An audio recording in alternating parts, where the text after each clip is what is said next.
ये क्लास 11। उम्मीद है कि आप सब खैरियत से होंगे। आज हम अपने टॉपिक को आगे स्टार्ट करेंगे। तो क्वेश्चन नंबर 7 है हमारे पास, what is meant by phase angle. Phase angle बेटा क्या होता है? Does it define angle between maximum displacement and driving force. ये जो एंगल होता है बेटा, बताना है कि ये फेस एंगल पहले तो ये क्या होता है। दूसरी बात, क्या ये एंगल मैक्सिमम डिस्प्लेसमेंट और ड्राइविंग फोर्स के दरमियान होता है, ये आपने बताना है बेटा। ड्राइविंग फोर्स वो होती है जो कि उसको मूव करवाती है। चलो हम देखते हैं पहले इसकी डेफिनेशन में। The angle theta is equal to omega t which specifies the displacement as well as the direction of the point executing simple harmonic motion is known as phase। बेटा यहाँ पर लिखा गया है कि जो ओमेगा हमारे पास थीटा है ना, वो एक स्पेसिफाइड डिस्प्ले एंगल है जो कि डिस्प्लेसमेंट और डायरेक्शन के बारे में हमें मालूमात देता है। किसकी? जो सिंपल हार्मोनिक मोशन परफॉर्म कर रहा हो सिस्टम। मतलब कि कोई ऐसा सिस्टम जो सिंपल हार्मोनिक मोशन परफॉर्म कर रहा है, ये हमें उसकी डिस्प्लेसमेंट और डायरेक्शन के बारे में मालूमात देता है। इसको कहा जाता है फेस। फेस का बेटा मतलब होता है हालत। मतलब कि ये हमें बताता है कि डिस्प्लेसमेंट जो फासला तय हो रहा है वो किस सीमत में हो रहा है। यहाँ पर देख रहे हैं आप, यहाँ पर आपको नज़र आ रहा होगा ये सर्कल डायग्राम है, थोड़ी सी वो अंदर चली गई है, फिर भी गुजारा हो जाएगा। यहाँ पर आपको एक बॉडी सर्कुलर मोशन परफॉर्म करता हुआ नज़र आ रहा होगा, क्योंकि वह ओरिजिन से स्टार्ट होता है तो कुछ वक्फे के बाद वो आगे मूव कर गया है। तो जो उसने रेफरेंस पॉइंट से आगे डिस्प्लेसमेंट मूव किया है बेटा, ये उसी एंगल को रिप्रेजेंट करता है। मतलब कि ये एंगल किसके दरमियान होता है? इनिशियल पॉइंट मतलब कि reference point to the final displacement. ये angle initial point reference point to the displacement के दरमियान होता है। अगर तो बेटा हमारे पास ये डिस्प्लेसमेंट अगर ये हमारे पास 90 पर पहुंच जाए तो ऊपर जैसे जैसे ये ऊपर की तरफ जाता रहेगा, मूव रिवॉल्व करता रहेगा एंटी क्लॉकवाइज डायरेक्शन, तो सिमिलरली ये क्या होता रहेगा? फेस एंगल बदलता रहेगा, बढ़ता रहेगा। मतलब क्योंकि हमें पता है 0 से ऊपर की तरफ जाते हुए वैल्यूज़ ज़्यादा होती हैं, जैसे जैसे ये ऊपर की तरफ जाएगा एंगल भी ज़्यादा होता जाएगा। ये डिपेंड करता है हमारे पास फेस डिस्प्लेसमेंट के बारे में और डायरेक्शन के बारे में कि डायरेक्शन किस सिमत में हो रही है। उम्मीद है कि आपको समझ आ गई होगी। अब इसको बेटा हम देखते हैं कि ये एंगल उसने जो लिखा है, मैंने अभी पहले ही बता दिया कि ये एंगल किसके दरमियान होता है? रेफरेंस पॉइंट लाइन और डिस्प्लेसमेंट जो हुई है उसके दरमियान, फाइनल डिस्प्लेसमेंट के दरमियान होता है। यहाँ पर angle between maximum displacement and the driving force बेटा ये गलत है, क्योंकि वह मैंने अभी बता दिया कि वो किसके दरमियान होता है। तो ये डिस्प्लेसमेंट और ड्राइविंग फोर्स के दरमियान नहीं होता। मैं रीडिंग भी कर देता। It is the angle that the rotating radius makes with the reference direction. जो रेफरेंस डायरेक्शन के दरमियान होता है एट एनी इंस्टेंट, किसी भी लम्हे। इट इज़ द एंगल, ये वो एंगल है जो कि रोटेटिंग रेडियस मतलब कोई बॉडी जो रोटेट कर रही है किसी रेडियस के साथ, एंगल के साथ, with the reference direction at any instant.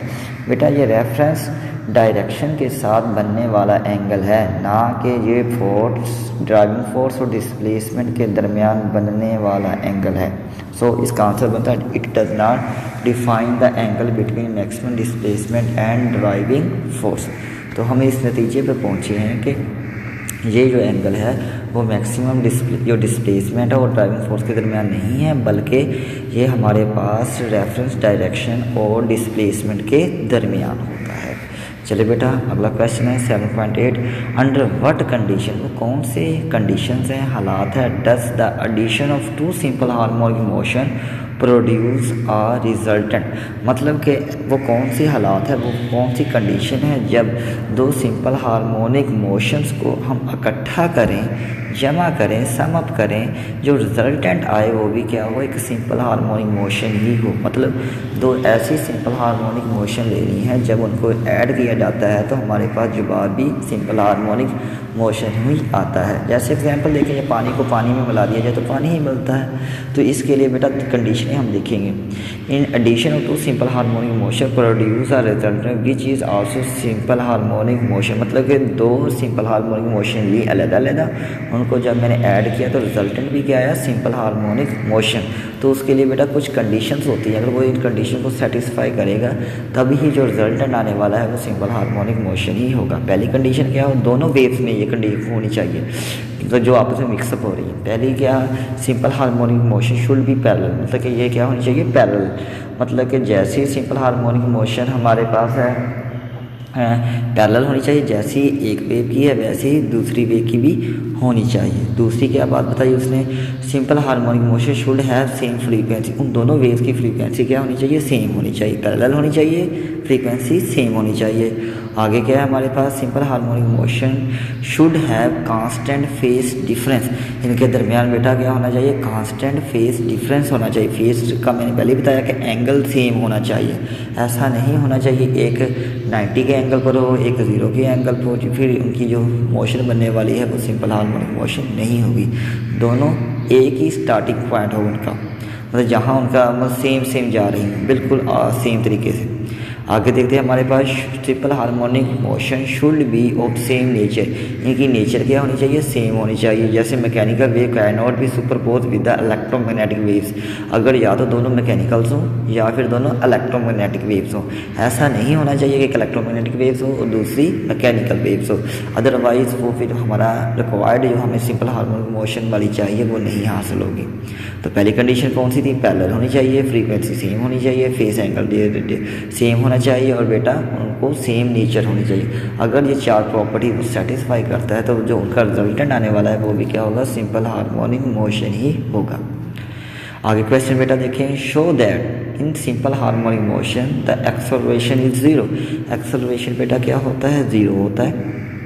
When the velocity is greatest, acceleration 0 होता है अगर कोई body simple harmonic motion perform कर रही है तो उसका बेटा एक्सेलरेशन 0 होगा और वेलोसिटी ग्रेटेस्ट होगी। And the velocity is 0 the acceleration greatest, मतलब एक चीज़ ज़्यादा होगी दूसरी चीज़ कम होगी। अगर कोई body simple harmonic motion perform कर रही है तो आपने एक्सप्लेन करना है कि ये क्या बात सही है, तो क्या ये वाकई ऐसा होता है। जो देखते हैं हमारे पास बेटा एक्सेलरेशन का फार्मूला होता है, हमने वैसे भी आपने 10 क्लास में फर्स्ट चैप्टर में पढ़ा हुआ है कि acceleration is equal to minus omega square x. यहाँ पर जो ए होता है वो एक्सेलरेशन होता है, जो ओमेगा होता है वो एंगुलर वेलोसिटी होती है, जो एक्स है वो लीनियर डिस्प्लेसमेंट होता है। तो ये एक्सेलरेशन का बेटा फार्मूला है, आपने ये याद रखना है। दूसरा वेलोसिटी का फार्मूला है बेटा हमारे पास, ये v is equal to omega under root x naught का स्केयर माइनस एक्स का स्केयर। बेटा यहाँ पर जो v है वो लीनियर वेलोसिटी है, ओमेगा क्या है वो एंगुलर वेलोसिटी है, एक्स नोट है वो मैक्सिमम डिस्प्लेसमेंट है, एक्स है वो है एनी इंस्टेंट पर डिस्प्लेसमेंट, वो बेटा वो कभी भी चेक किया जा सकता है, वो एक्स डिस्प्लेसमेंट है किसी भी लम्हे। तो वेलोसिटी का बेटा ये नीचे वाला फार्मूला है। एट द मेन पोजीशन, जब मेन पोजीशन है where x is equal to 0, हमें पता है जब कोई body simple harmonic motion perform करती है तो जब डिस्प्लेसमेंट 0 है मतलब कि मेन पोजीशन। अब पेंडुलम के एग्जांपल ले लें, दिमाग में इमेजिनेशन करें, एक पेंडुलम है जो कि ऑसिलेट कर रहा है, उस जब वो मेन पोजीशन पर है उसकी डिस्प्लेसमेंट क्या है बेटा 0। जब डिस्प्लेसमेंट 0 है तो फार्मूले में कीमतें पुट करें दोनों में, तो पहले वाले फार्मूले में कीमतें पुट करें, यहाँ पर एक्स इज इक्वल टू 0 तो 0 के साथ ओमेगा स्क्वायर मल्टीप्लाई हुआ, जवाब क्या आ गया 0। तो यहाँ पर बेटा हमने ये अखद किया कि जो एक्सेलरेशन क्या हो गया 0 हो गया एट मीन पोजीशन। और दूसरा बेटा v is equal to omega under root x, velocity के फार्मूले में वही x is equal to 0 put करें, क्योंकि हम उसमें 0 जब पुट करेंगे तो x तो 0 हो गया, x नॉट का स्केयर आ गया, स्केयर से अंडर रूट कट गया, तो हमारे पास बेटा क्या रह गया ओमेगा एक्स नॉट। तो इसका मतलब क्या है, वेलोसिटी देखो मैक्सिमम है, एक्सेलरेशन क्या हो गया 0, और यहाँ पे बेटा आपको नेगेटिव साइन डिस्टर्ब करेगा क्योंकि एक्सेलरेशन जो होता है वो हमेशा बेटा जो directly proportional to the mean position होता है, इसलिए यह नेगेटिव साइन उसको रिप्रेजेंट कर रहा है। आगे so acceleration is 0 when the velocity is greatest. तो पहला पॉइंट तो हमने साबित कर दिया कि जब एक्सेलरेशन 0 होता है तो वेलोसिटी मैक्सिमम होती है। अगला है बेटा एट द एक्सट्रीम पोजीशन, जब x is equal to x naught हो जाए मतलब कि वो पेंडुलम का जो बॉब है वो लास्ट एक्सट्रीम पोजीशन पर चला जाता है, तब हम उसमें वैल्यूज पुट करते हैं। फिर से वही फार्मूला लगाएं, एक्स की जगह एक्स नॉट पुट करें तो हमारे पास वो पहले वाला आंसर आ गया। अब दूसरा देखिए हमारे पास v इज़ इक्वल टू, अब दूसरे वाले वेलोसिटी वाले में एक्स की जगह एक्स नॉट पुट करें, क्योंकि एक्स नॉट का मतलब है एक्सट्रीम है, वहाँ पर एक्स नॉट पुट करें, एक्स नॉट से एक्स नॉट कट जाएगा, स्केयर वाले से जीरो वाले जीरो जीरो से कोई भी चीज़ मल्टीप्लाई हो जाए तो वो खुद ब खुद ज़ीरो हो जाती है। So the velocity is zero when the acceleration is greatest, मतलब यहाँ से हमने ये नतीजा निकाला कि जब वेलोसिटी ज़ीरो होती है तो एक्सेलरेशन क्या होता है, मैक्सिमम होता है। तो लो जी, दोनों पॉइंट्स हमारे साबित हो गए। तो नेक्स्ट क्वेश्चन है बेटा, in relation to simple harmonic motion explain the equation. ये सिंपल हार्मोनिक मोशन है, इसको आपने एक्सप्लेन करना है, ये टर्म्स को बस बताना है ये क्या क्या चीज़ें। पहली है हमारे पास y is equal to A sine omega t plus five, और दूसरी का a is equal to minus omega square x. पहले वाले में देखते हैं जो y होता है बेटा वो इंस्टेंटेनियस डिस्प्लेसमेंट होता है, मतलब कि इंस्टेंटेनियस का मतलब लम्हा डिस्प्लेसमेंट, हर लम्हे की डिस्प्लेसमेंट, किसी भी लम्हे आप चेक कर सकते हैं इसकी डिस्प्लेसमेंट क्या है। दूसरा हमारे पास ए क्या है, एम्पलीट्यूड को रिप्रेजेंट करता है, मतलब कि मेन पोजीशन हाईएस्ट डिस्प्लेसमेंट जो कितनी वेव लंबी हुई है, मतलब कि उसका एम्पलीट्यूड जितनी वो ज़्यादा चौड़ी गई है, मतलब ऊपर तक गई है। आगे है बेटा फाइव क्या इनिशियल फेज, मतलब कि वो स्टार्टिंग फेज, उसका एंगल कौन सा है, मतलब कि उसकी हालत क्या है जब वो स्टार्टिंग हुई थी, कहाँ से स्टार्ट हुई थी, 90 से स्टार्ट हुई थी, 0 से स्टार्ट हुई थी, ये उसकी एंगल को रिप्रेजेंट करता है। ओमेगा टी बेटा जो एंगुलर सबटेंडेड एंगल होता है सबटेंडेड इन टाइम टी, किसी टाइम के अंदर उसको एंगल को मालूम करना, इसको कहा जाता है ओमेगा टी। क्योंकि बेटा आपने पढ़ा हुआ होगा एस इज इक्वल टू होता है वी टी, वहाँ से वो हमें बताता है लीनियर डिस्प्लेसमेंट। जब हमारे पास वहाँ ये theta is equal to omega t होता है, वहाँ एंगुलर डिस्प्लेसमेंट में आपने चैप्टर नंबर 5 में पढ़ा हुआ होगा theta is equal to omega t. तो वहाँ पर बेटा हमारे पास यहाँ पर जो थीटा होता है वो एंगल होता है, किसी भी लम्हे पर एंगल। आगे बेटा जो दूसरा इक्वेशन है उसमें जो ए है वो एक्सेलरेशन को रिप्रेजेंट कर रहा है, और ओमेगा के एंगुलर वेलोसिटी को, और एक्स क्या है इंस्टेंटेनियस डिस्प्लेसमेंट, किसी भी लम्हे पर डिस्प्लेसमेंट। आप कहेंगे सर जी वहाँ पर वाई को कह रहे हैं, यहाँ पर एक्स को कह रहे हैं, बेटा वो जस्ट अ नेम है। वैसी इक्वेशन में हम वाई लिख लेते हैं, दूसरी इक्वेशन में एक्स लिख लेते हैं, आप वहाँ एक्स भी लिख दें तब भी कोई मसले की बात नहीं है, मगर जैसी इक्वेशन है हमने सिर्फ उसको वैसे ही बस बताना ये टर्म्स का नाम क्या क्या है, उनके काम क्या क्या है बस। तो वैसे जस्ट अंडरस्टैंडिंग के लिए है, तो चाहे आप एक्स की जगह वाई भी लिख दें तब भी कोई मसले की बात नहीं है, मगर हमने लिखना नहीं, उसने कहा ये फार्मूले का आपने एक्सप्लेन करना है बस।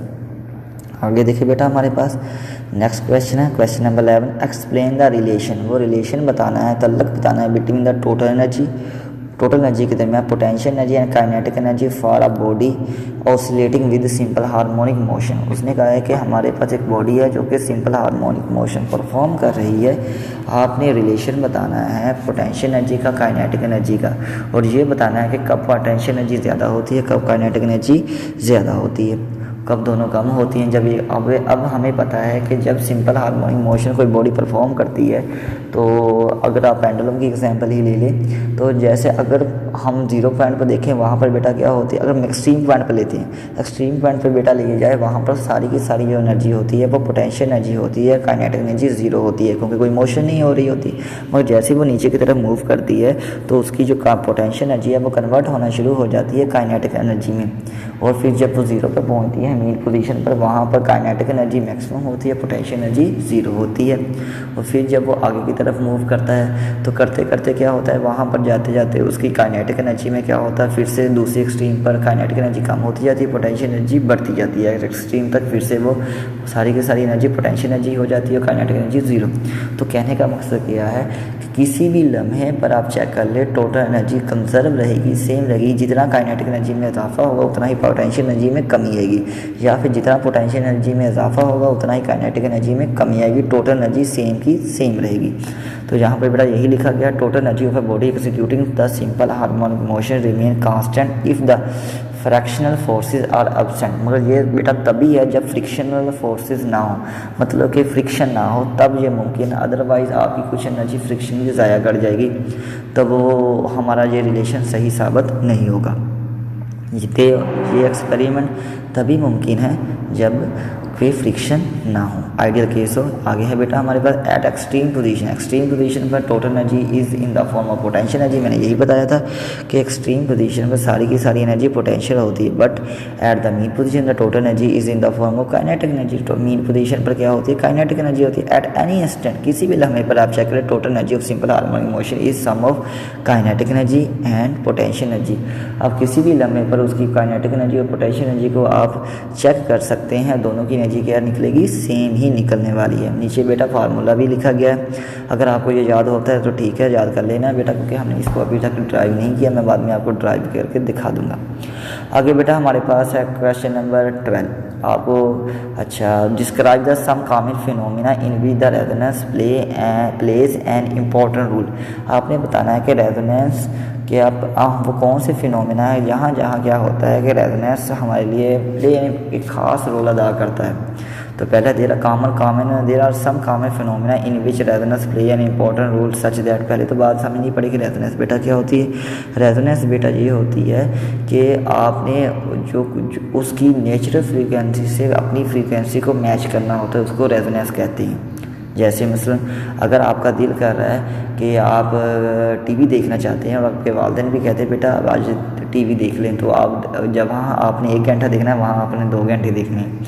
जैसे आप और एग्जांपल ले लेते हैं बेटा, अगर आप क्रिकेट खेलना चाहते हैं और आपके वालिद साहब कह दें कि बेटा आज जितनी मर्जी क्रिकेट खेलो, हम बाहर जा रहे हैं, तो आप क्या करेंगे, आप शाम तक खेलते रहेंगे, क्योंकि आप जो काम करना चाहते हैं आपके वालिद साहब ने आपको उसकी इजाज़त दे दी। या फिर और देख सकते हैं, आप किसी कारोबार करना चाहते हैं, काम करना चाहते हैं, जैसे आप चलो अगर कोई लेडी है तो वो ब्यूटिशियन का कोर्स करना चाहती है, अगर वालिदैन कहते हैं जैसे बेटा आप ऐसा करें, आप ब्यूटिशियन का कोर्स करें, तो आप उसको ज़्यादा मेहनत से काम करेंगे, जिससे क्या वो रेजोनेंस होगा। रेजोनेंस का फिनोमेना, जो काम आप करना चाहते हैं दूसरे ने भी आपको वही काम कह रहे, तो आप उसको ज़्यादा दिल लगा कर काम करने वाले हैं। तो या फिर आप स्विंग वाली एग्जाम्पल भी ले सकते हैं बेटा, उसमें आपने वो स्विंग देखी होगी, पींग जिसको कहते हैं बच्चे चढ़ाते हैं, तो वो कैसे होता है, जब वो पींग हम ऊपर से नीचे आती है तो जाते वक्त जब जाने लगती है तब आप फोर्स लगाते हैं, जब आती है तब फोर्स नहीं लगाते, क्योंकि आप उसके साथ तालमेल बैठाते हैं। जैसे जैसे आप तालमेल अच्छा बैठाते जाते वक्त फोर्स लगाते हैं तो उसकी फ्रीक्वेंसी अपनी फ्रीक्वेंसी मैच कर लेते हैं, तो वो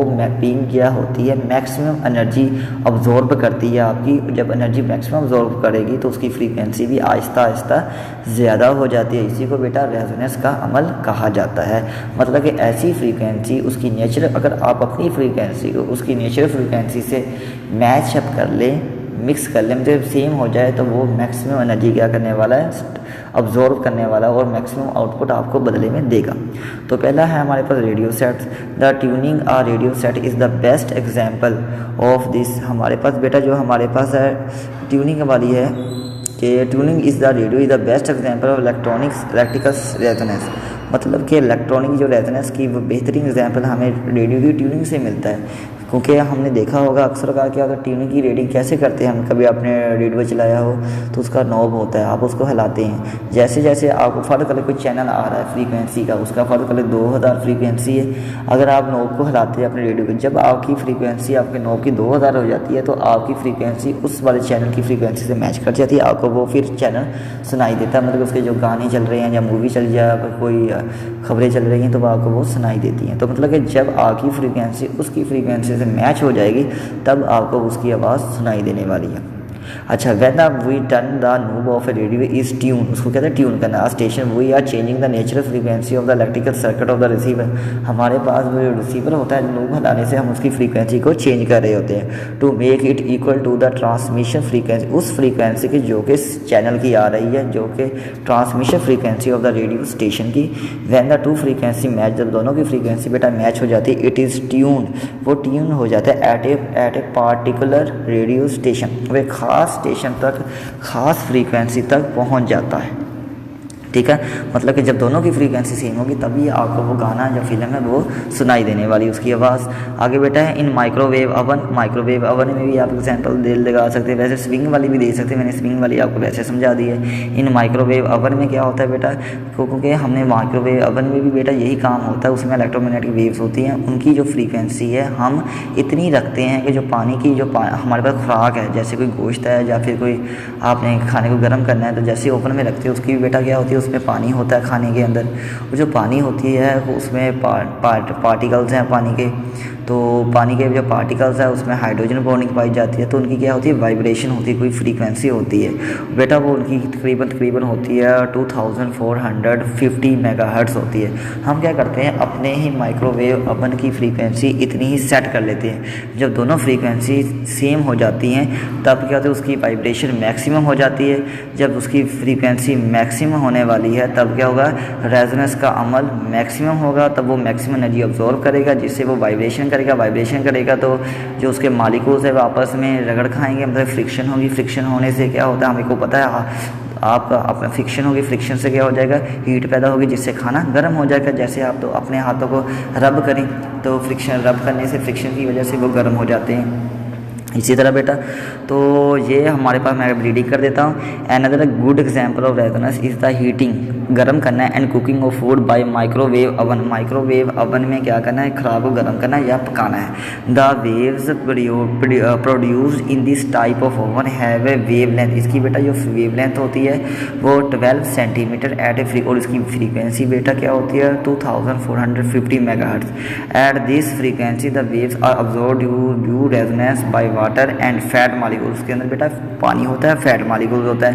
in the food heating them up and so cooking the food. जैसे ही उसकी हमारी माइक्रोवेव ओवन की फ्रीक्वेंसी फूड की फ्रीक्वेंसी या पानी की फ्रीक्वेंसी से मैचअप करती है तो वो मैक्सिमम एनर्जी को क्या करता है, अब्जॉर्ब करता है। जब वो मैक्सिमम एनर्जी को अब्जॉर्ब करता है तो वो ज़्यादा हमें आउटपुट के तौर पर खाने को पका देता है। इसी तरह कोई प्लास्टिक का बर्तन आके वो गर्म नहीं होता बेटा, क्योंकि उसकी फ्रीक्वेंसी कुछ और होती है, वो रेजोनेंस का अमल होता नहीं, इसलिए थोड़ा सा गर्म होता है, ज़्यादा गर्म नहीं होता। इसलिए क्या होता है कि वो हमारे लिए नुकसान, वो प्लास्टिक का जो बर्तन हमने उसके अंदर रखा है वो गर्म नहीं होता, बल्कि खुराक ही गर्म हो जाती है, क्योंकि खुराक की फ्रीक्वेंसी हमारे दिए गई माइक्रोवेव की फ्रीक्वेंसी से क्या हो गई है, मैचअप कर गई है। ठीक हो गया बेटा। हमारे पास बेटा है लास्ट वाला question, if a mass spring system is hung vertically. अगर एक मास स्प्रिंग सिस्टम है उसको वर्टिकली हम लटका दिया जाए, मतलब कि उसको किसी सीलिंग फैन से या सीलिंग से किसी भी जगह से आपको उसको लटकाना है, and then it is to, मतलब कि उसको फांसी दे देनी है चले ठीक है। एंड सेट इनटू ऑसिलेशन, उसको एक्सट्रीम पोजीशन पर ले जाकर छोड़ दिया जाए तो वो ऑसिलेट करना शुरू कर देगा। Y does the motion eventually stop. आपने बताना है जब एक दफ़ा हम पेंडुलम को लास्ट पर एक्सट्रीम पर ले जाकर छोड़ देते हैं तो वो आहिस्ता आहिस्ता उसकी जो वाइब्रेशन है वो स्टॉप क्यों कर जाती है, तो ये आपने बताना है। It eventually stop due to the. अच्छा बेटा, हमारे पास लास्ट क्वेश्चन है, if a mass spring system hung vertically and set into oscillation why does the motion eventually stop. अगर हमने किसी मास स्प्रिंग सिस्टम, यानी कि एक पेंडुलम की एग्जांपल ही ले लें, या फिर नहीं, ये मास स्प्रिंग सिस्टम ही हम ले लेते हैं, मतलब कि एक स्प्रिंग है, उसके साथ बेटा क्या किया हमने, कोई मास अटैच कर दिया गया, और जब उस मास को हम दूर ले जाकर, जब एक्सट्रीम पर ले जाकर छोड़ते हैं तो वो वाइब्रेट करता है। तो बेटा वो आहिस्ता आहिस्ता उसकी वाइब्रेशन वो स्टॉप क्यों हो जाती है, हमने ये बताना है, क्योंकि बेटा वो फ्रिक्शन होती है, फ्रिक्शन की वजह से उसकी एनर्जी लूज़ हो जाती है। मैं एक्सप्लेन भी करता हूँ। It eventually stop due to damping. Damping का मतलब होता है वो एनर्जी को फ्रिक्शन हवा के साथ रगड़ खाता है और उसकी फ्लोर के साथ भी फ्रिक्शन होती है, जिसकी वजह से वो एनर्जी को लूज़ कर देता है। If the mass spring system is hung vertically and set into oscillation it loses its energy gradually due to the friction and air resistance and some other damping forces, और या फिर कुछ और forces की वजह से वो एनर्जी ज़ाहिर होती है। Hence the motion eventually stop, जिससे क्या हो जाती है, उसकी मोशन स्टॉप हो जाती है। चलो अल्लाह हाफिज़ बेटा। कोई क्वेश्चन हो तो पूछ लीजिएगा।